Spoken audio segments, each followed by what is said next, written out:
We want more than anything for students to feel great about their learning and themselves.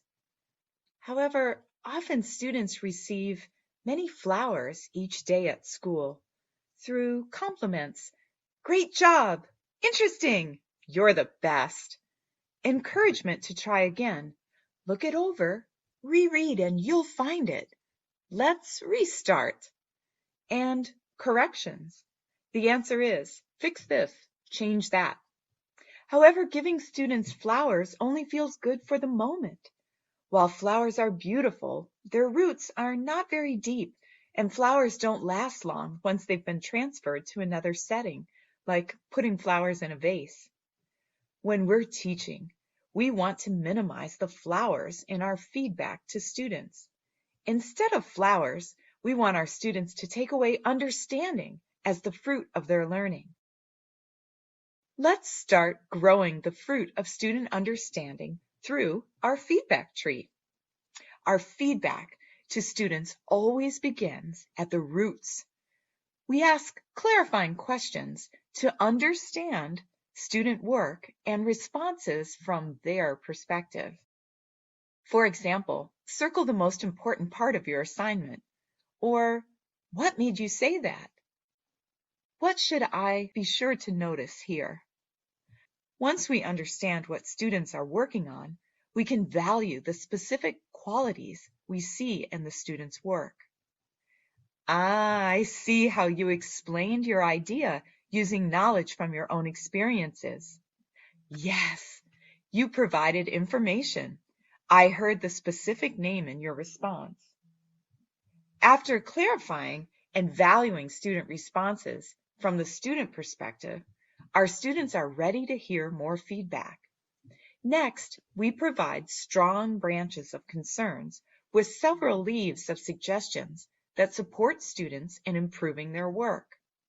The branches are concerns that we see in student work, areas for growth. For every branch, teachers offer several leaves or suggestions.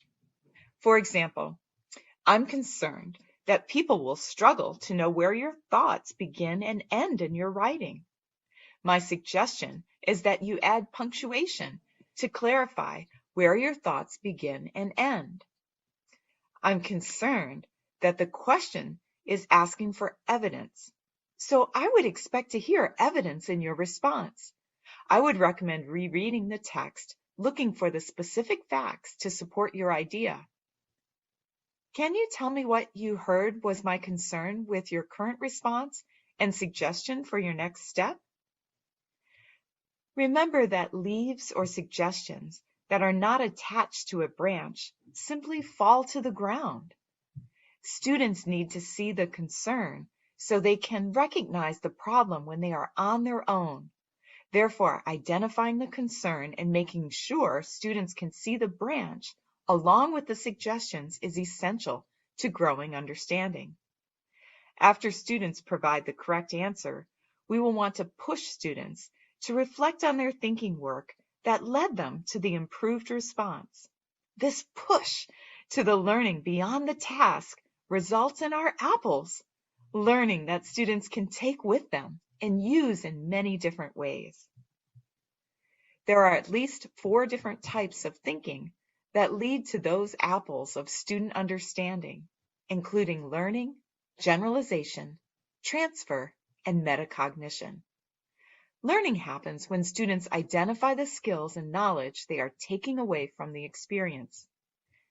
What are you taking away from this experiment or reading? Generalization happens when we prompt students to use past experiences to engage in new tasks.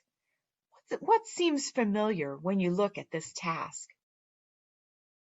Transfer is when students apply learning over time to different contexts with different materials and different purposes.